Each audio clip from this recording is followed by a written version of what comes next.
Yes બેંકે તેના ગ્રાહકોના બચત ખાતામાં બેલેન્સ ન જાળવવા બદલ ચાર્જ વસૂલતા આરબીઆઈએ ₹91 લાખની પેનલ્ટી ફટકારી છે। બેંક આરબીઆઈની ગાઈડલાઇન્સની વિરુદ્ધમાં કેટલાક ખાતાઓ પાસેથી મિનિમમ બેલેન્સ ન રાખવા બદલ ચાર્જ વસૂલ્યો હતો। આરબીઆઈએ આ વર્ષની શરૂઆતમાં નવા સર્ક્યુલરમાં નિર્દેશ કર્યો હતો કે કોઈપણ બેંક ખાતામાં મિનિમમ બેલેન્સ ન જાળવવા બદલ પેનલ્ટી વસૂલી શકે નહીં। તે અયોગ્ય છે। જાણે 2 વર્ષથી વધુ સમય સુધી પોતાનું બેંક ખાતામાં જરૂરી મિનિમમ બેલેન્સ જાળવ્યું ન હોય તો પણ તેની પાસેથી કોઈ ચાર્જ વસૂલવામાં આવશે નહીં। આ નિયમ 1 એપ્રિલથી લાગુ થયો છે। મહત્વનું છે કે આરબીઆઈએ 27 મેના રોજ યસ બેંક અને આઈસીઆઈસી બેંક પર પેનલ્ટી લગાવી હતી। આ દર નિયમનકારી સૂચનાઓનું પાલન ન કરવાને કારણે કરવામાં આવ્યો છે। આઈસીઆઈસીઆઈ બેંકને ₹1 કરોડ ની પેનલ્ટી ફટકારવામાં આવી છે। આ બંને બેંકોને બેન્કિંગ એક્ટ 1949ની કલમ 46(4)I અને કલમ 47A(1)C હેઠળ નિયમોનું ઉલ્લંઘન કરવા બદલ પેનલ્ટી લાદવામાં આવી છે, જેઓએ ગ્રાહકો સેવા અને આંતરિક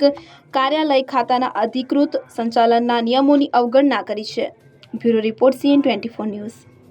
હવે જુઓ દેશ દુનિયાની તમામ ખબરો તમારી આંગળીના ટેરવે।